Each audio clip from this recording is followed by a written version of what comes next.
Ayan. Okay. Magandang gabi po sa ating lahat, mga kapatid. Kayo dyan na nanonood sa ating live, ano po, ay lakasan niyo po ang inyong sound, no? Lagi ko inuulit para po yung mga nasa bahay na kasama nyo ay marinig nila ang message, no? At mahalaga po ang salita ng Diyos. Okay, ito po sa ating pag-aaral, tingnan niyo po yung Bible ninyo sa Matthew 22:36 to 38. Ano po, no? Matthew 22:36 to 38. Sabi po rito, Master, which is the great commandment in the law? Verse 37, Jesus said unto him, Thou shalt love the Lord thy God with all thine heart, and with all thy soul, and with all thy mind. This is the first and great commandments. So, gusto ko pong makita natin dito yung pinakadakilang kautusan ng Diyos sa tao. Ano? Meron pong utos ng Diyos sa atin. Hindi na po pinag-uusapan dito yung ating kasarian. Dalawa lang naman po yan, babae, lalaki. Hindi na po pinag-uusapan dito yung katayuan, kung ikaw ba'y mayaman, mahirap, diba? Pilipino o ibang lahi. Pagkat isa lang naman lahi natin ano po, lahing tao. Yan, human race. At ang ating ancestor ay si Adan at si Eva. At si Eva, sabi ng Bible, ay mula kay Adan. So, lahat ng tao nanggaling sa isa lang, kay Adan lang. Kaya, kahit ibang bansa yan, kapatid pa rin natin yan kay Adan.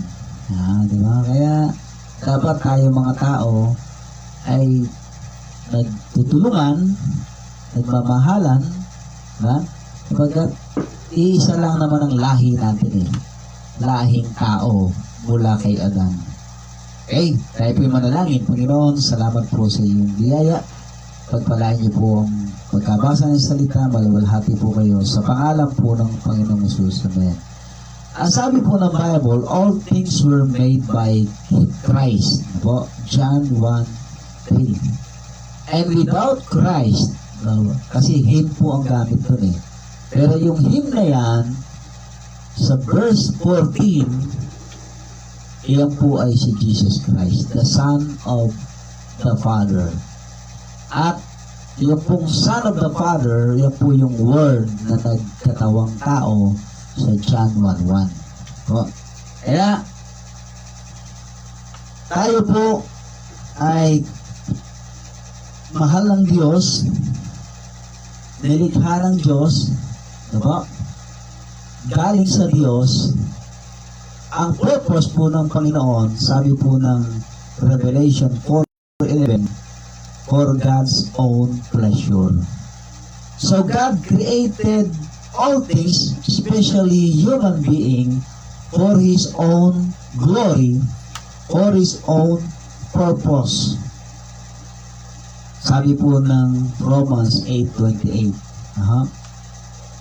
merong purpose ang Diyos bakit nilikha ang tao. Bakit tayo pinayagan ng Diyos na lumitaw sa mundong ito.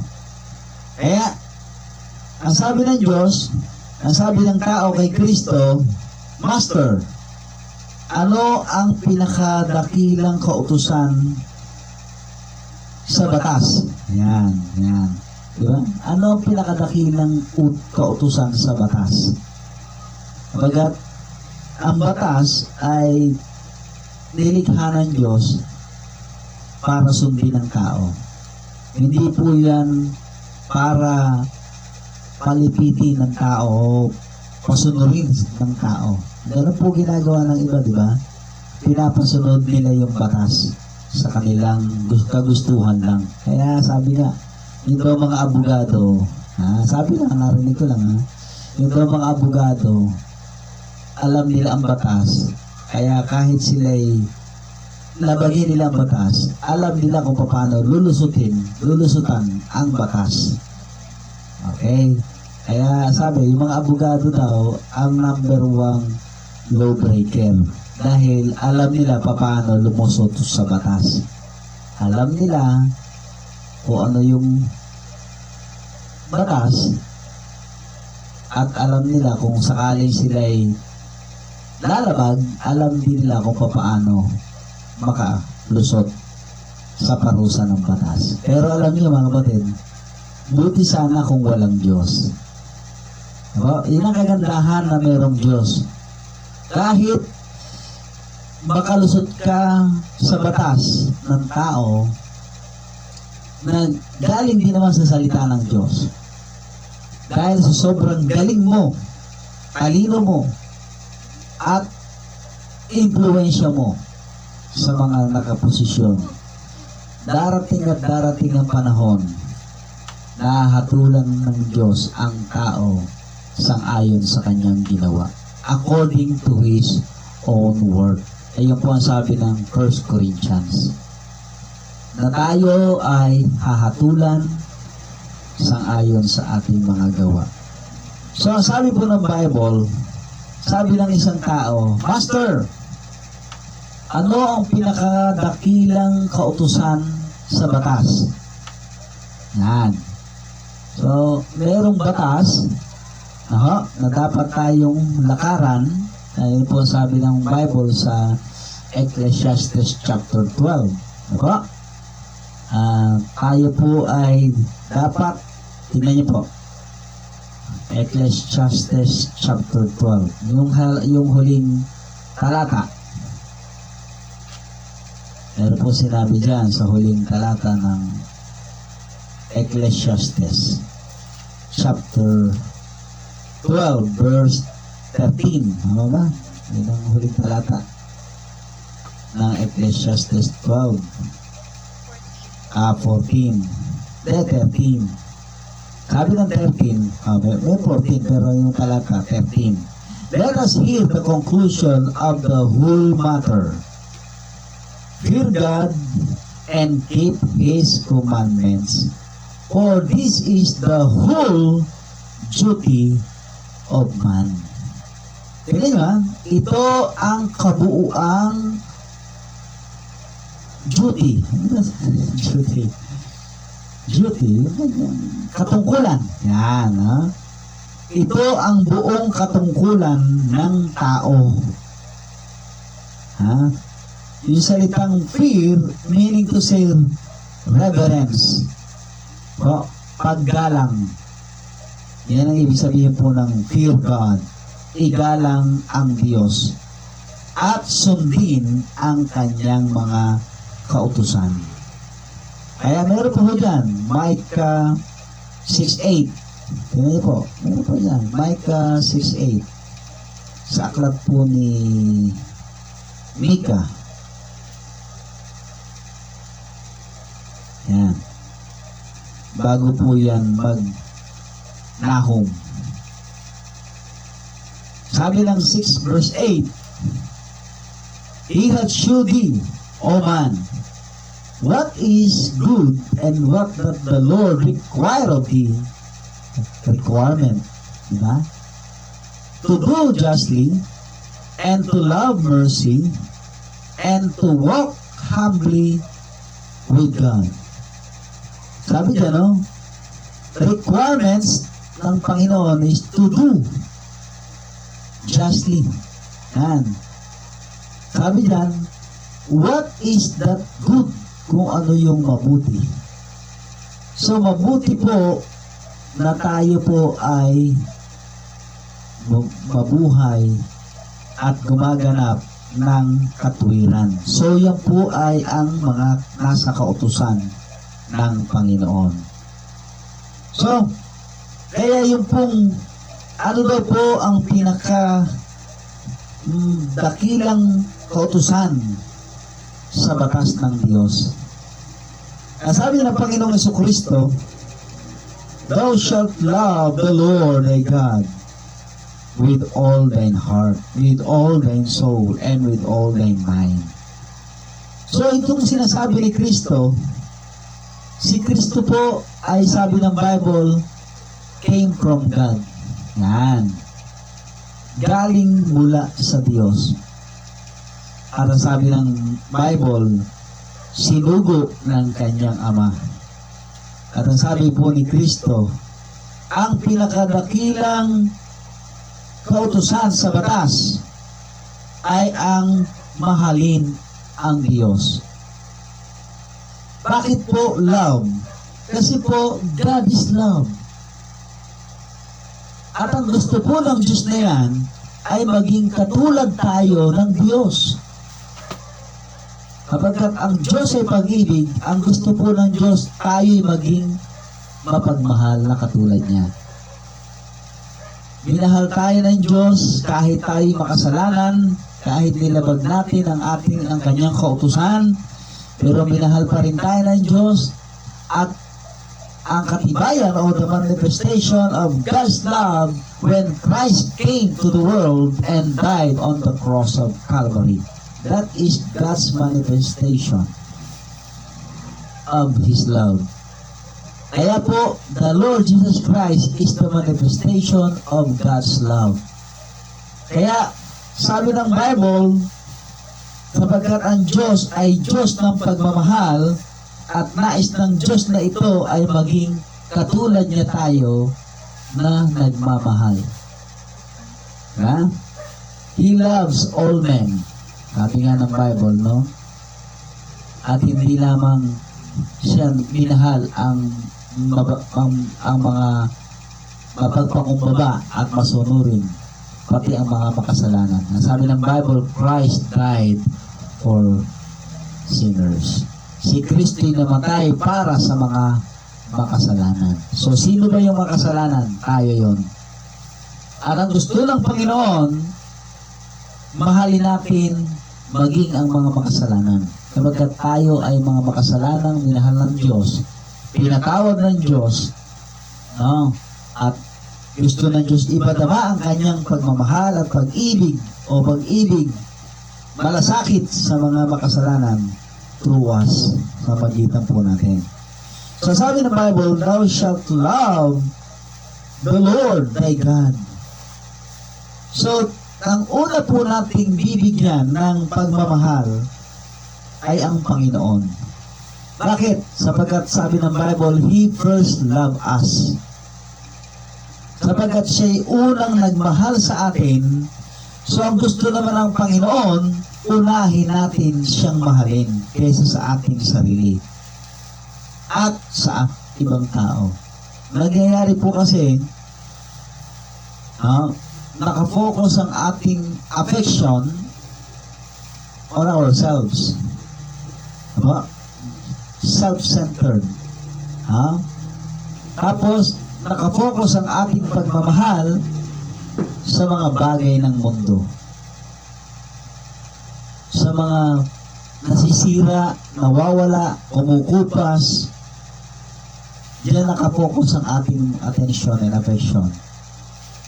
Pero ang sabi ng Panginoon, love the Lord thy God. Yun ang una. Yun ang unang dapat binibigyan natin ng attention to love God more than anything else. Siya dapat ang una mong pagbibigyan ng iyong attention, affection. Kaya kung mahal natin ang Diyos, siyempre, uunahin natin siya. Sabi ng Bible, seek ye first the kingdom of God. Hindi mo magagawang unahin ang Diyos kung hindi mo inuunang mahalin ng Diyos. Kapag sabi nga sa Matthew chapter 6, kung nasa ng iyong kayamanan, nandun ang iyong puso. So kung ang kayamanan mo ay ang buhay mo, so nakafocus ka sa buhay mo. Kung ang kayamanan mo ay ang pamilya mo, nakafocus ka sa pamilya mo. Kung ang kayamanan mo ay ang mga material things, nakafocus ka sa material things. Pero kung ang kayamanan mo ang Diyos, nakafocus ka sa Diyos. Diba? So, love God first. Diba? And love God before anything else. Above all things. Hindi naman sinabi ng Diyos na huwag mong mahalin ang iba. Sabi ng Bible, kung mas mahal mo ang pamilya mo nang higit sa akin. Yan. Diba? Hindi naman sinasabi ng Bible na mahalin mo ko, kabuhuan mo sila. Hindi po. Ang gusto lang ng Panginoon, unahin natin siyang mahalin nang higit sa lahat. Diba? At kung mamahalin natin ang iba, mas mababa kaysa sa pagmamahal natin sa Diyos. Sapagkat kung ipapantay natin ang ating pagmamahal sa ibang bagay o mas hihigitan natin ang pagmamahal natin sa ibang bagay kaysa sa Diyos, ayaw po ng Diyos yun. Ang sabi ng Bible, God is a jealous God. Ayaw po ng Panginoon na mas mataas ang ating paggalang, ang ating paglilingkod, pananaw sa mga nilikha lang niya. Sapagkat sabi ng Bible, God created all things. And God owns all things. So, kaya, sapagkat siya naman ang may likha ng lahat ng bagay at sa kanyang lahat ng bagay, sabi ng Diyos, mahalin mo ako na higit sa lahat sapagkat ang mga bagay na yan ay pwede ko namang i-provide. So, dito ba, no? Kaya sinasabi ni Kristo dito sa nagtatanong na to, ang una o ang pinakamataas ay ang pag-ibig. At ang pag-ibig na yan ay ang pag-ibig mo sa Diyos. More than loving yourselves. More than loving others. More than loving anything in this world. So sabi ng Bible, with all thy soul, with all thy mind, this is the first and great commandments. Hindi lamang siya first, kundi sabi ng Bible, great commandments. Kaya sabi po na Proverbs 4:11, I have taught thee in the way of wisdom, I have led thee in right paths. Ikaw ay aking tinuruan sa daan ng karunungan at aking kang inalalayan sa matuwid na mga landasin. Bakit po?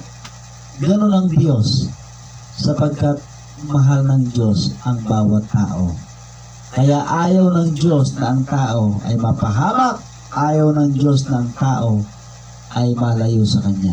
Sapagkat nilikha ng Diyos ang tao in His own image and likeness. At ang sabi ng Diyos, God created all things for His own pleasure, for His own glory. Diba? Kaya po, the greatest commandments is to love God. We are expected to show Him respect and obedience. Sabagat, kung mahal natin ang Panginoon, makikita sa atin yung tinatawag na paggalang at pagsunod sa Kanyang salita. Di ba? Kaya, ang salita po ng Diyos, sabi na iba, ang hirap naman sundin yan eh. Totoo naman po, hindi po madaling sundin ang salita ng Diyos.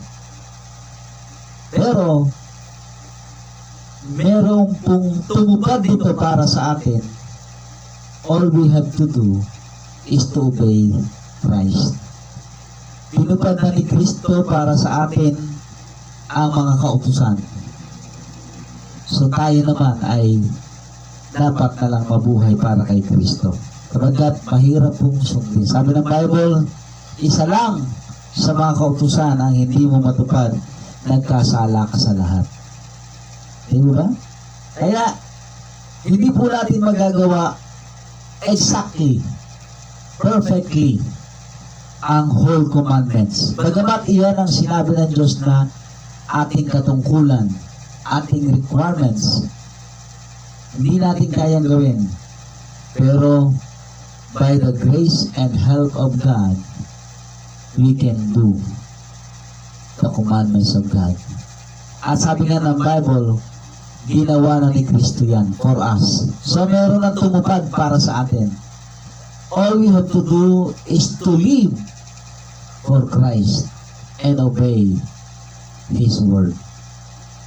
At ang sabi po ng Matthew chapter 7, verse 24 to 25, ang sino bang nakikinig at tumutupad ng aking salita ay matutulad sa isang taong matalino. Di ba? So, hindi po natin matutupad ang buong kasulatan, pero dahil kay Kristo ay natupad na natin, ang gusto na lang ng Panginoong Hesus, mabuhay ka para sa Kanya. Sundin mo ang Kanyang pinag-uutos. At kung magkamali ka, ang sabi ng Bible, 1 John 1:9, if you confess your sin, He is faithful and just to forgive us and cleanse us from all our unrighteousness. So, ibig sabihin, magkamali ka man, sabi ng Diyos, okay, dahil tinupad ko na ang kautusan para sa iyo, hindi naman nahulugan, di mo na gagawin ang kautusan. Kapag sabi nga makikilala natin ang tao sa kanyang bunga. Diba? Ang sa Diyos ay nabubuhay at lumalakad sa good works. Ephesians 2:10. We are ordained to walk in good works. Good works ba yung 10 Commandments? Yes, of course. Bakit hindi natin susundin? Di tinupad na ni Kristo yan. Sabi ng Bible, huwag kang papatay, di papatay ka na. Sabi ng Bible, huwag kang magnanakaw, di magnanakaw ka na. Sabi ng Bible, huwag kang susumpa, di susumpa ka na. Sabi ng Bible, huwag kang mangangalunya, di mangangalunya ka na. Bakit? Katwiran mo, tinupad na ni Kristo para sa akin yan . So, hindi ko na kailangan to pa rin. Mali po yun. Mali po yung gano'n. Dapat mo nga lalong tuparin. Dahil si Kristo ang ating example to follow. Na kung paano tinupad ni Kristo ang lahat ng kautusan, gano'n din naman tayo. Kung hindi na natin matupad lahat ng kautusan, ang sabi ni Kristo, humingi ka ng tawad. Confess your fault. Confess your sin. And I am faithful and just to forgive you. Kaya po yun ang sinabi po ng Bible. No? So, ang pagmamahal sa Diyos ay yung kinakikitaan tayo ng pagtupad sa salita ng Diyos. At kung hindi man natin kayang tuparin, sabi ng Bible, the Holy Spirit will give you the power to obey God's word. The Holy Spirit will give you wisdom. Kaya meron po tayong Holy Spirit. At ang Holy Spirit na sabi ng Bible sa John, He will abide with you forever. Kaya yung mga patay, may Holy Spirit yan. Yung mga Kristyano patay, may Holy Spirit yan. Bakit po? Ba't patay na yan, may Holy Spirit pa? Kapag sabi ng Bible, the same Holy Spirit who rose up Jesus from the dead, the same Spirit will rise you up siya rin ang magtatayo sa iyo, magbubuhay sa iyo pagdating ng rapture, pagdating ng resurrection morning. Apo. So, Deuteronomy 10:12-13, and now, Israel, what doth the Lord thy God require of thee but to fear Lord thy God, to walk in all his ways, and to love him, and to serve the Lord thy God with all thy heart and with all thy soul, to keep the commandments of the Lord, his statutes, which I command thee this day for thy good. Para po kanino daw yun? For thy good. If you love the Lord, your love will do good towards you. Your love to God will do good towards you. Yung pagmamahal mo sa Diyos ang gagawa ng kabutihan para sa iyo. Parang ganito, no? Parang pag pinakain kita, nabubusog ako. Pakainin kita, mabubusog ako. Parang gano'n, no? Ikaw yung kumain, ako yung nabubusog. Pati ako nabubusog. Hindi lang ikaw yung nabubusog, pati ako. Diba? Pagka ikaw ay aking tinulungan, tinutulungan ko ang sarili ko. Kaya yung husband and wife, gano'n yan eh. Diba? Kapag sabi ng Bible, ang mag-asawa ay iisang laman. So kung mamahalin ko yung aking partner, minamahal ko sarili ko. Diba? Kung kinakamuhian ko ang aking partner, kinakamuhian ko ang aking sarili. Kung aking itinataas ang aking partner, itinataas ko sarili ko. Ganon din. Kung minamahal ko ang Diyos, yung pagmamahal na yon makabubuti sa akin. Kung nire-respeto ko ang Diyos, yung respeto na yon makabubuti sa akin. Kung sinusunod ko ang Diyos, yung pagsunod ko na yon makabubuti sa akin. No? Kung ginagalang ko ang Diyos, yung paggalang ko na yun sa Diyos, makabubuti sa akin. So, ibig sabihin, kaya nga, meron akong ginawa doon eh. The true love of oneself, loving your own self, biblical loving of oneself. Paano mo mamahalin ang sarili mo ng totoong pag-ibig? Ha?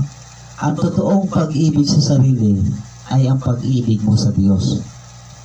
Pag minahal mo ang Diyos, mahal mo sarili mo. Yun po yun. Kaya kapag hindi mo minahal ang Diyos, hindi mo mahal ang sarili mo. Ang alam mo lang, mahal mo sarili mo kasi nakafocus ka sa sarili mo, di ba? Lahat ng mabubuting bagay binibigay mo sa sarili mo. Pero alam nyo, yung mga bagay na yan ay ginagamit ng Diyos para ka parusahan niya. Para ka lalong mapahamak. Kaya nga sabi ni Kristo, ang nagmamahal sa kanyang sarili nang higit kay sa akin ay hindi karapat-dapat sa akin. So, lahat ng gagawin mo sa Diyos na mabuti ay babalik sa iyo. Lahat ng gagawin mo sa Diyos na mabuti at kaibig-ibig ay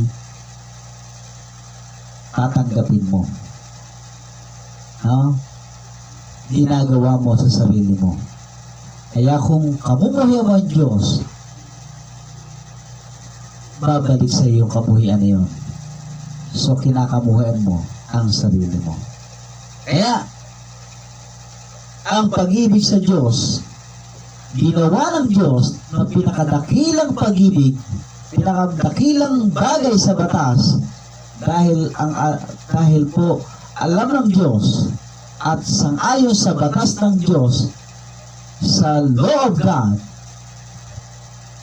pag minahal natin siya, lahat ng mabuti makukuha natin. Pero pag kinabuyan natin siya, lahat ng kasamaan makukuha natin. So ano gusto mong makuha? Yung kabutihan ng Diyos? Love God? O yung parusa ng Diyos? No? Hate God. Sabi yan eh. Kamuhian mo yung Diyos. So, sabi nga, we were created in God's image to praise and glorify Him in everything we have done. We do.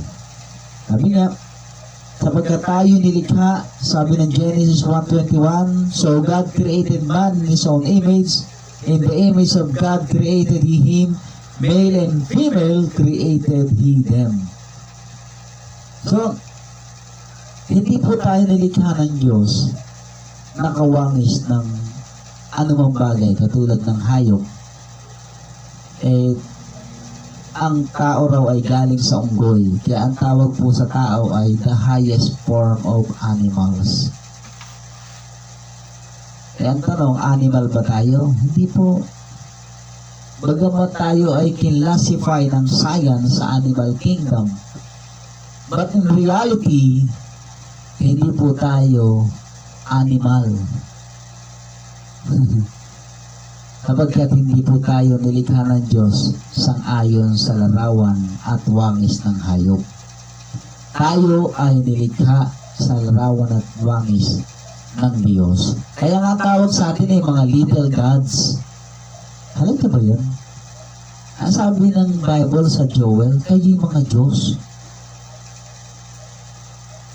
So tayo yung mga little gods.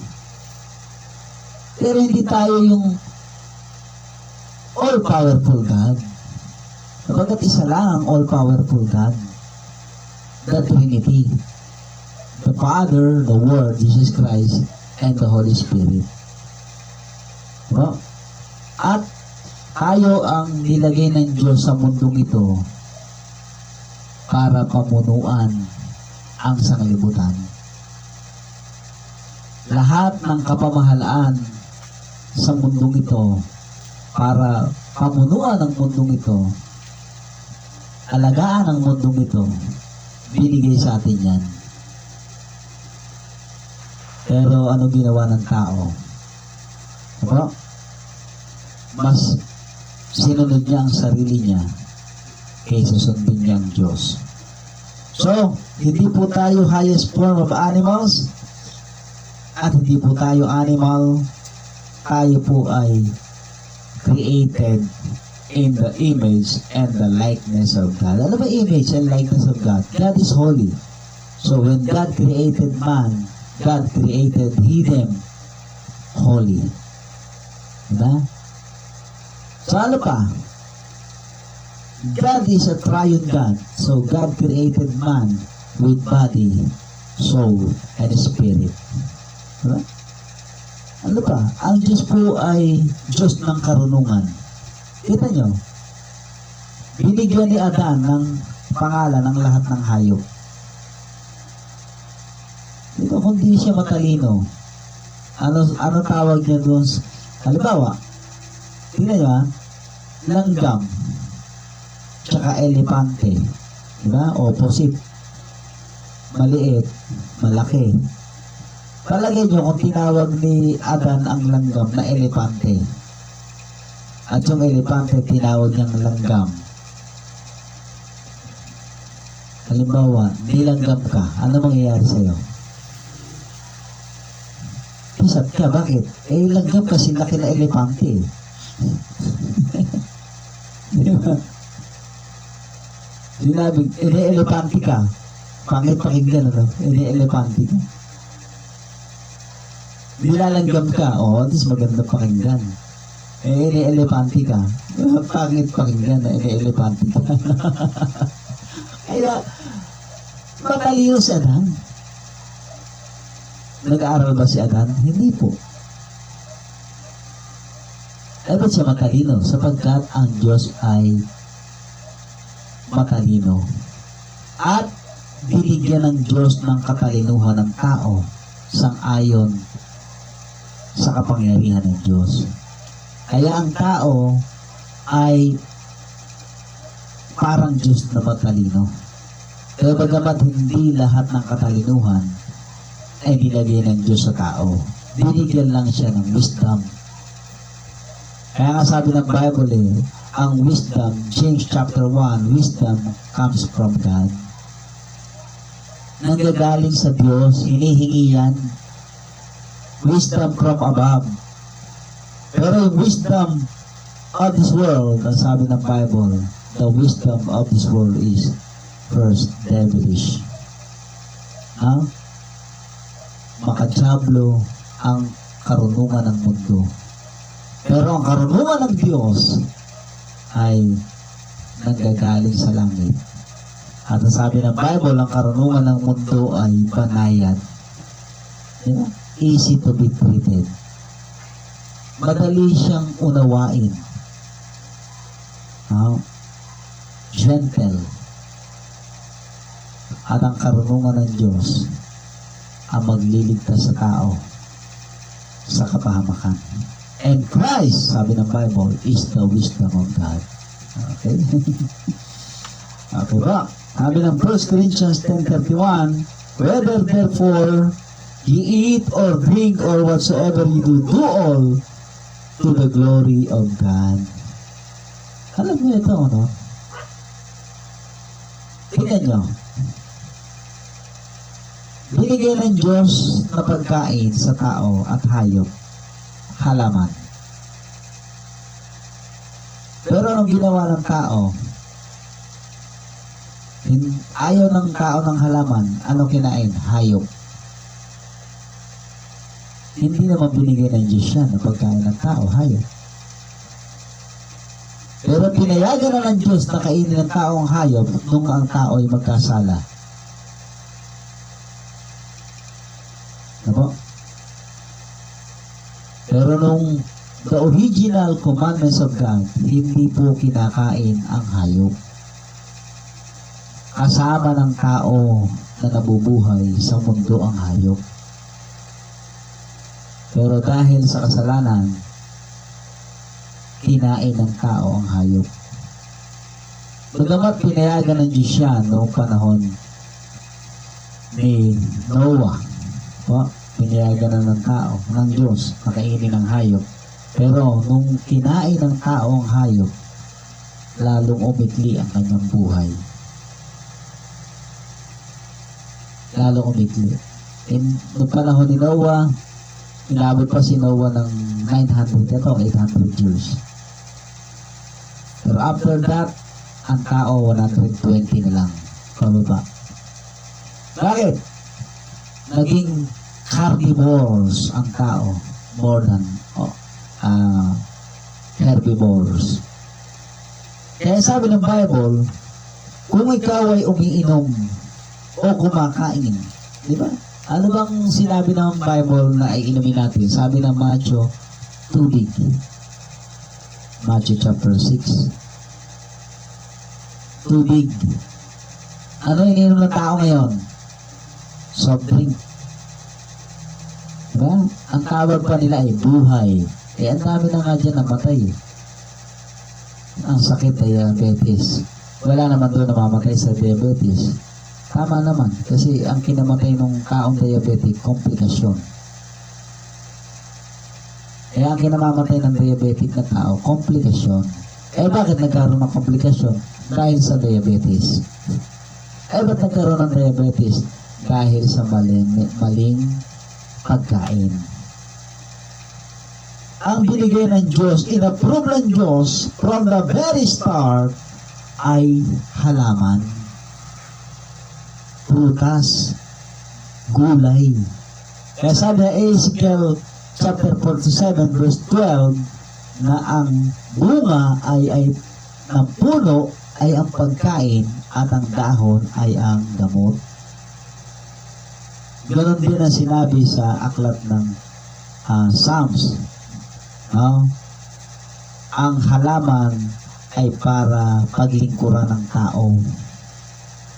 At ang sabi ng Revelation, ang halaman ay pagkain at ang dahon ay ang gamot. Pero ngayon anong gamot ng tao? chemicals, hindi po natural. Hindi natin natural yung mga halaman, mga herb kung tawagin. No? Ang sabi ng Bible, therefore, whether therefore ye eat or drink or whatsoever you do all for to the glory of God. So yung bang kinakain mo, natutuwa ang Diyos? Bago ka kumain, tanongin mo muna sarili mo, pag kinain ko ba ito, masaya ang Diyos? Ano sabi ng Diyos? Ang sino mang wawasak ng inyong katawan ay aking wawasakin.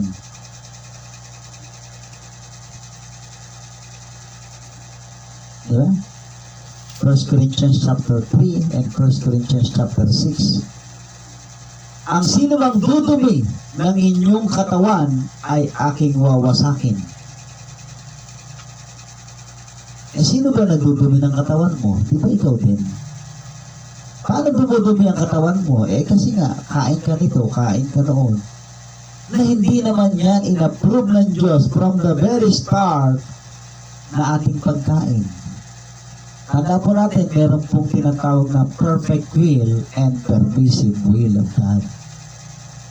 Permissive will, ayaw ng Diyos, pinayagan niya dahil sa katigasan ng ating ulo. Diba? Kaya, dapat lagi tayo nandun sa perfect will of God. Hindi dun sa permissive will of God. Ang madalas, ang ating ginagawa, yung permissive will. Hindi yung perfect will. So, ano ba ang perfect will of God para ating kainin? Halaman. Ano ang perfect will of God para ating inumin? Tubig. Pastor, paano? Gusto ko uminom ng juice. At least halaman pa rin yun. Uminom ka ng juice, masama ba yun? Hindi po, kasi halaman yun eh. Pero sa ngayon, ang mga juices ngayon ay hindi po galing sa halaman. Chemical base. Na hindi po natural, synthetic. Lasa nung prutas, pero hindi po siya natural na prutas. Galing. Chemicals na pinagsama-sama para algayahin yung lasa ng natural. Hindi po siya natural. Kaya pagka dating sa katawan mo, ano mangyayari? Magkakaroon ng chemical reaction at pagkatapos pagkakaroon ka ng karamdaman. Kaya nga, no? Mga doktor din nagsabi yung mga synthetic vitamins hanggang 6 months lang. Pag lumagpas ka ng 6 months, pwede kang magkaroon ng other problems, health problems. Vitamins na yun, ha? Bakit po? Sapagkat synthetic yan, at pagdating ng 6 months, hindi mo tinigil, nagkakaroon ng, dahil dumadami ang chemical sa katawan mo, nagkakaroon ng chemical reaction, kaya nagkakaroon ka ng ibang mga diseases, health problem. So, kailangan pagdating ng 6 months, stop. Ano gagawin mo? Magdi-detox ka ng vitamin C na natural ng 1 month. Na pagka nakapag-detox ka na ng sa magitan ng vitamin C ng 1 month, pwede ka uling mag-vitamins na synthetic for 6 months. Ibang tao, nagsisynthetic vitamins years na di pa humihinto Tataka sila, ba't dami kong sakit? Kasi nga, yung chemical reaction. Sino nagsabi niyan? Doktor din. Di ba? Ba't nila ginagawa? Pera. Para sila kumita, di ba? Kaya pagka pera na pinag-uusapan, kahit na mapahamak ng tao, wala pakialam ng tao, mahalaga may pera ako. Kung napahamak ka, kasalanan mo kasi, ano ka? Di ba? So, napiplis mo ba ang Panginoon sa iyong ginagawa? Sabi ng Bible dapat napiplis mo ang Panginoon. Nag-glorify mo ang Panginoon sa iyong kinakain o sa iyong iniinom. o ano man ang ginagawa mo. Natutulog ka ng madaling araw, nakakariwalhati ba sa Diyos yan? Maliban na siguro kung ikaw ay call center sa gabi gising. Diba, karami yung mga call center, hindi naman sila sa buong sa linggo. Parang may karelyebo. Pero, kasi gabi sa atin, umaga sa iba, araw sa iba, di ba? Opo. Pero ginawa ng Diyos ang gabi para magpahinga ka. Kaya karamihan po ng laging puyat, ang sakit niyan, cancer. Bakit? Sapagkat yung doktor ng ating katawan ay hindi po nakapagtatrabaho. Ang tawag daw po sa doktor ng ating katawan ay melatonin. At yan po ay nagaganap lang sa gabi kapag tulog ka at pag walang ilaw. Sabi na isang tao, ang melatonin ay nagaganap between 10 o'clock to 4 o'clock lang. 10 to 4. Kaya dapat tulog ka ng 10 hanggang 4. Pagka sa loob ng 10 o'clock to 4 o'clock, gising ka pa, walang nangyayaring repair sa iyong katawan. Kaya darating ang panahon, magkakasakit ka hanggang sa mamatay ka na. Kasi yung 10 o'clock to 4 o'clock na dapat tulog ka, gising ka pa rin. Tanongin yung mga doktor. Makikinig lang naman ako sa mga doktor. Nagbabasa lang naman ako ng mga libro ng mga doktor. Diba? So, ang sabi po, live a life that is pleasing to God and avoid doing things that displease Him. Diba? Napakalino, no? Mabuhay ka ng buhay na nakaluluwalhati sa Diyos at iwasan mo gumawa ng mga bagay na nakaka-displease. Ano may displease? Nakakasuya sa Diyos. Proverbs 6:16 to 19. These 6 things that the Lord hate. Yes, 7 are abomination unto Him. A proud look, a lying tongue, a hands that shed innocent blood, a heart that deviseth wicked imaginations, feet that be swift in running to mischief, a false witness that speaketh lies, and he that soweth discord among brethren. Meron daw 7 bagay na kinamumuhian ng Diyos. Baka ito yung ginagawa natin. Ha? Yung mayabang kung tumingin. Diba? Proud look eh. Mapangmata. Diba? Mapanglait. Ano ba? Sinungaling na dila. Kumain ka na ba? Hindi pa, pero katatapos lang. May pera ka ba? Wala, pero kasusweldo lang.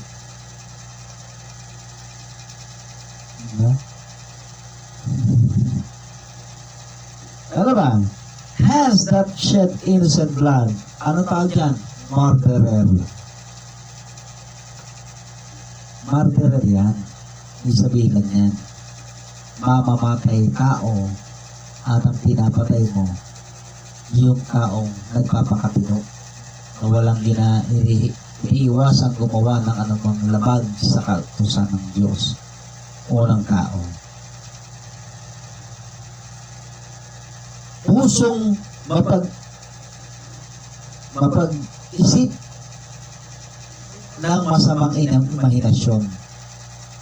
Mapaghaka ng masamang imahinasyon. Diba? Yung pusong nag-i-imagine ng masama. Ba't hindi brain? Hindi mind? Kasi, ang mind, kung ano yung nasa heart. Kung ano yung nasa heart, dinadala sa mind. At kung ano yung nasa mind, diba? Yun po yung ginagawa mo. Yun yung ina-action mo. Pero, yung nasa mind, nag-originate sa heart. Yun po yun. At sabi ng Bible, yung mga paa na mabilis sa panloloko. Ito pa, mga saksing sinungaling. Na, para ka lang, binayaran ka lang ng ganong halaga sabihin mo, yung mali ay tama at yung tama ay mali. Dahil sa kakaunting halaga. At pinag-aaway yung mga magkakapatid. Kaya pag nagiging dahilan ka ng pag-aaway ng magkakapatid, isa ka rito sa kinamumuhian ng Diyos. He that soweth discord among brethren. Diba? Yung misinformation o kaya yung hindi mo sinabi o nirelay yung tamang nangyari, nanahimik ka lang. Hindi mo sinabi kung ano talagang nangyari, kaya nag-away-away yung magkakapatid dahil ikaw nanahimik ka lang. Kasama yan. Sa iyo pa nanahimik, hindi tuloy na-reveal ang katotohanan.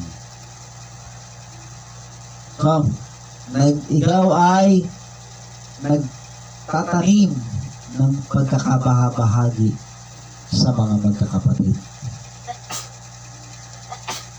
Kaya, yan po ang mga bagay, 6 o 7 bagay na kinamumuhian ng Panginoon. So, dapat po, ang ating buhay ay buhay na nakalulugod sa Panginoon. Kahit na lang ikaw ay mahirap, kahit na lang ikaw ay hindi sikat, kahit na lang ikaw ay kumakain lang ng simple pagkain. Yung sinasabi simple pagkain, yung mga gulay-gulay lang. Diba? At padalas yan hindi mo pa binibili. Tinatanim mo lang. Wala kang pera So madalas ang kinakain mo lang yung mga simpleng pagkain na nakatanim lang dyan sa bakuran mo, sa mga paso. Di bale, at least naluluwalhati mo ang Diyos. Kapagkat ang buhay natin sa mundong ito, una ay pansamantala lang. We are just a passing by. Hindi po tayo mananatili sa mundo. Pangalawa, hindi po ito yung tinatawag na buhay na pinangako ng Diyos na tayo sasagana ng masagana. Hindi po ito. Kailan yun? Yun yung sa Millennium Kingdom. Hindi po ito. Ang buhay natin ngayon sa mundong ito ay buhay paglilingkod, buhay pagtitiis, buhay sakripisyo. Kaya huwag kayong maghanap ng buhay ngayon na buhay na masagana. Konting sagana, of course. Patitikimin ka ng Diyos ng, sabi nga ay yung glimpse of heaven. Just a glimpse of heaven. Pero hindi pa yun yung talagang heaven. So yung sulyap ng pagiging masagana, paparamdam, ipapakita ng Diyos ay yan. Pero hindi sa ngayon. Mas mararanasan mo yung talagang kasaganaan. Mararanasan mo yung sa Millennium Kingdom pa. On earth. Pero yung talagang total blessedness in heaven. Not on earth. Kasi sa earth, 1,000 years lang yan. 1,000 years lang. Pero sa langit, forever and ever. So, the greatest commandment in the law is to love God. Not just first, but also, ito yung dapat overall sa buhay mo. Loving God. Tayo manalangin, Panginoon Diyos, salamat po sa iyong salita. Binigay niyo po sa amin the greatest commandments ay ang mahalin ka. To focus our affection and attention upon above. Sapagkat ang mga bagay sa mundo ito lilipas. Maaaring 7,000 years lang o more than 7,000 years na mag-i-exist ang mundo ito. But after that, ang sabi nyo, ang mundo ito ay magugunaw. Ang tubig ay matutuyo. Ang araw ay magdidilim. Ang buwan ay babagsak sa lupa at ang mga bituin. At ang lahat ng bagay sa mundong ito ay mawawala. Pero, ang mga taong nagtitiwala sa inyo ay mananatili magpakailanman. Sapagkat sila'y makakasama mo. Kami makakasama mo. Not just in the millennium kingdom on earth, but also in heaven, in your place, in your kingdom, forever and ever. Kaya magbibigay po ako ng paanyay bago tayo magbukas, mga kapatid. Salamat kung meron kang kayamanan sa mundong ito. Salamat. May pera ka, may yamang ka, may bahay ka, may lupa ka. You can afford ka. Pero huwag kang magtiwala sa mga bagay na yan. Sabi nga ng Bible, ang kayamanan ay may pakpak at madaling lumipad. It will fly away. Kaya kung nagmapalaki ka sa Diyos, nagmapalaki ka sa mga lingkod ng Diyos, dahil ikaw ay meron, at ang mga lingkod ng Diyos ay nabubuhay lang sa pananampalataya, kung anong dumating, yun lang meron sila, at kung wala, ay wala. Nantala ikaw, sagana sa lahat ng bagay, hindi mo kailangang manalangin. Hindi mo kailangang ipanalangin ka ng pastor mo. Kaya, nagbibigay sa gawain at pinagpapala, lalong pinagpapala, hindi mo pinapansin niya kasi nga, mayaman ka. May pera ka, nasa iyo halos lahat. Pero sabi ng Bible, pero ang mga tao naghihintay sa Diyos at nagtitiwala sa Diyos, ang sabi ng Bible, sila'y pararangalan, ngunit ikaw ay parurusahan. Alam nyo, nakikinig ako ng Bible sa Chronicles. Nung nakabalik ang mga Israelita sa kanilang bansa, alam nyo, sabi ng Bible, kung sino lang yung nakabalik, yung mga taong nagtiis, nagtiwala, at gumanap ng pinag-uutos ng Diyos. Sila lang ang nakabalik sa Israel. The rest, hindi na nakabalik. Namatay silang lahat. Kaya, kung iniisip mo, dahil ikaw ay meron, makaliligtas ka sa mga sakuna, sa mga nangyayaring kaguluhan sa mundo, dahil ikaw ay merong yaman, mayroong impluensya, may pera o may kakayanan. Pero sabi ng Bible, pinapanatili ng Diyos yun lang mga taong nagtitiwala, naghihintay at nabubuhay sang-ayon sa kanyang kalooban. So, huwag kang magmalaki sa Diyos. Kung anong meron ka, gamitin mo to please the Lord, to glorify the Lord, to magnify the Lord. Ang sabi ng Bible, alalahanin mo ang mga mapagkailangan. Alalahanin mo ang mga mahihirap. Sabi ng Bible, alalahanin mo ang mga nagpapagal sa salita ng Diyos. Sino yan? Yung pastor mo. Nagpapagal yan sa salita ng Diyos para ka pakainin ng spiritual things. Sabi nga ni Pablo, pinakain ko kayo ng mga spiritual. Karapatan naman din namin, pakainin nyo kami ng inyong mga karnal na bagay. Di ba? Pinakain ka ng salita ng Diyos.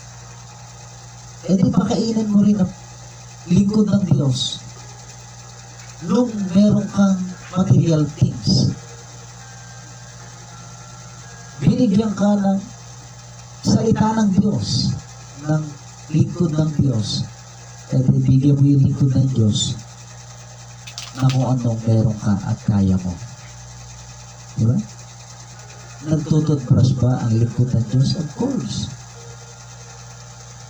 Oh, meron kang toothbrush. Baka hindi lang isa, dalawa, tatlo. Hindi irigala mo yung isa sa lingkod ng Diyos para meron siyang gamit. Diba? Nagdadamit ba na mamahalin ang lingkod ng Diyos? Of course. Kung nagdadamit ka na mamahalin damit, ganun din naman. Pwede rin magdamit ng mamahalin ng mga lingkod ng Diyos. Sabi ng isang tao, pagka lingkod ka ng Diyos, dapat mahirap ka. Mali po yan.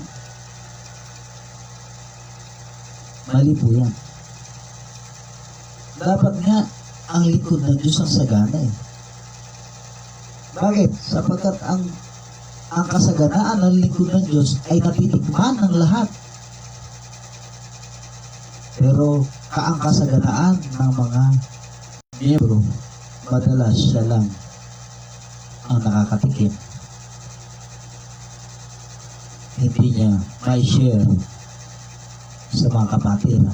Hindi niya ma-share sa kanyang pastor. Pero ang pastor, sabi niya, ang pera nyo, pera nyo. Ang pera ng pastor, pera ng lahat. Ang bahay nyo lang. Ang bahay ng pastor, bahay ng lahat.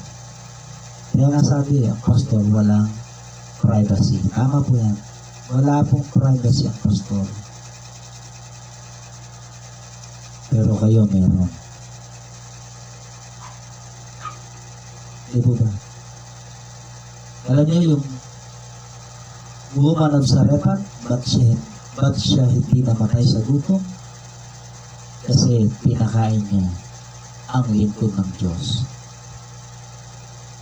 Kung hindi niya pinakain ang lingkod ng Diyos, mamamatay siya. Bakit? Sapagkat yun na lang ang kanyang huling pagkain. Pero, binigyan pa niya ang lingkod ng Diyos. At dahil sa kanyang ginawa,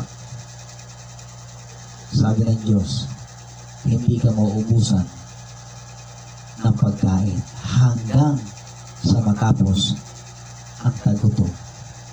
Nangyari ba yun? Of course, nangyari po, sabi ng Bible. At naubos ang arena at ang langis nung namumunga na ang mga halaman. Kaya maraming nagugutom na anak ng Diyos kasi hindi nila pinapakain ang mga lingkod ng Diyos na naglilingkod sa kanila.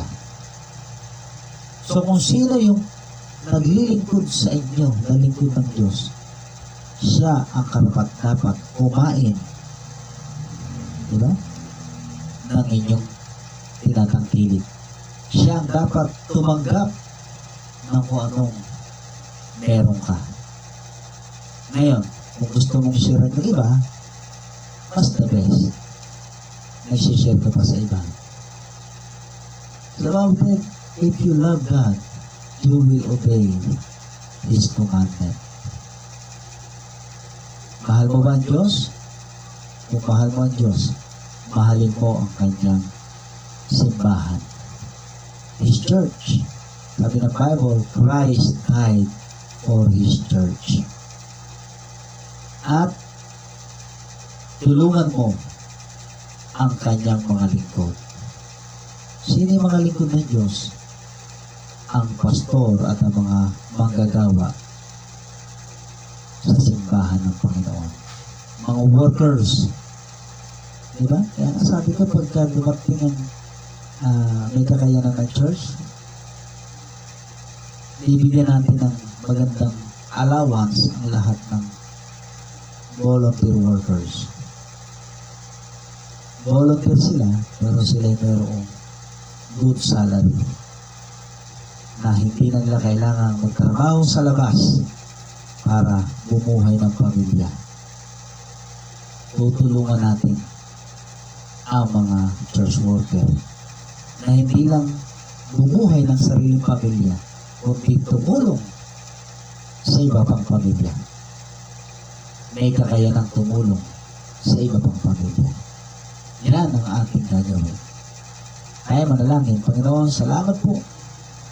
Pagpalain niyo po kami basbasan, tulungan, at nawa ang aming affection and attention, our whole being must focus on the things above. Mahalin ka namin, Panginoon, na higit sa lahat, at sundin ang iyong kalooban. Bless you rin po, Panginoon Diyos, ang aming offering ngayong gabi. Maraming dalangin sa pangalan po ng Panginoon Jesus. Amen. Gamitin po natin ang give thanks.